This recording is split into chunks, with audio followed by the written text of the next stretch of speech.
Now to talk about brotherly kindness, and I don't know whether or not I'm going to have anything new to add, but I think we're going to have fun in the telling. When I was little, when my sister was 2, so I was 4 or 5, she broke her arm. And I don't mean she fractured it, I mean she snapped it like a twig. She was standing on one of those little Tykes tables, like the yellow and orange ones. I don't know if you had this in your house. But she was standing on one of these in the kitchen, watching my mom cook, and somehow she lost her balance, and she fell on it just wrong, and snapped her forearm in half. And, now I don't know what your first earliest memory is, but mine is of laying on this couch in this house that my parents built when I was like 3 months old. But after that, there's nothing. Until my sister broke her arm. I don't remember that moment. But I remember that she got this really huge cast that must have been like titanium reinforced or something. I mean, it was massive. And I remember this is my second earliest memory. I want you to know that because you need to know how traumatizing this moment I'm about to tell you was. Because I know right now you feel bad for her, but stop it.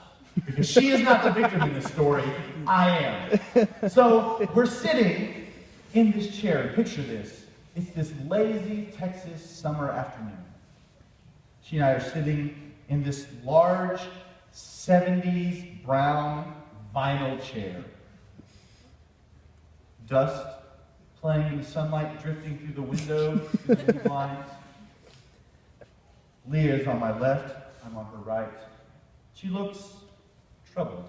I know not why. She stretches, cast, glistening in the sun, and slams it down on my head as hard as she can.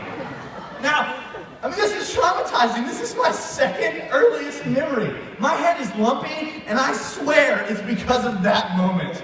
Like, she crushed me. And I would love to tell you, that I took it like a man. That I sucked it up, didn't shed a tear, that I turned the other cheek.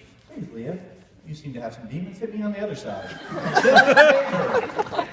But that would be a lie. I bawled like a child, and I ran into the kitchen to tattle immediately so that she would get in trouble.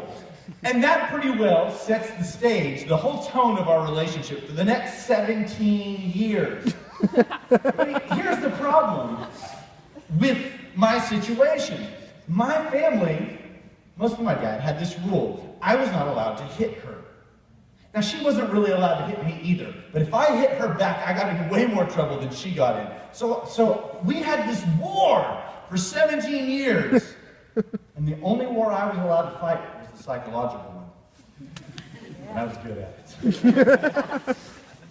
I mastered such classics as crossing the imaginary line in the back seat. Maybe you've done this. This is my side of the station wagon. This is your side of the station wagon. This is the neutral zone. We each get exactly half of it.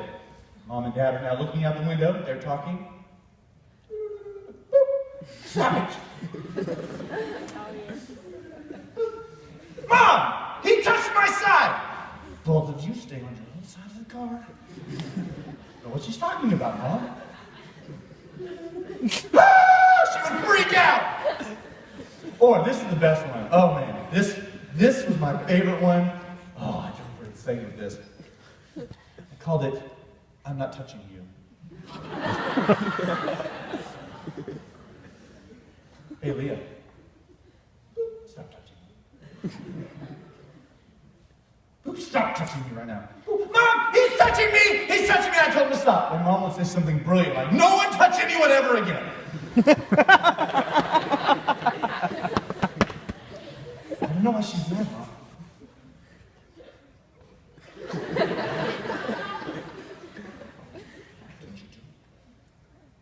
Not touching you.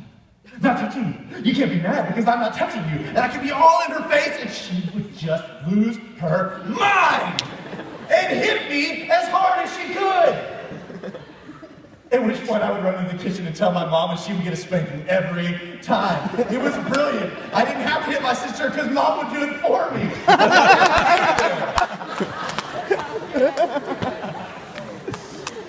It's fair to say that for like 17 years, I was not a very kind brother. But in this passage, Peter says that we are to take our faith and add brotherly kindness. Now, brotherly kindness comes from the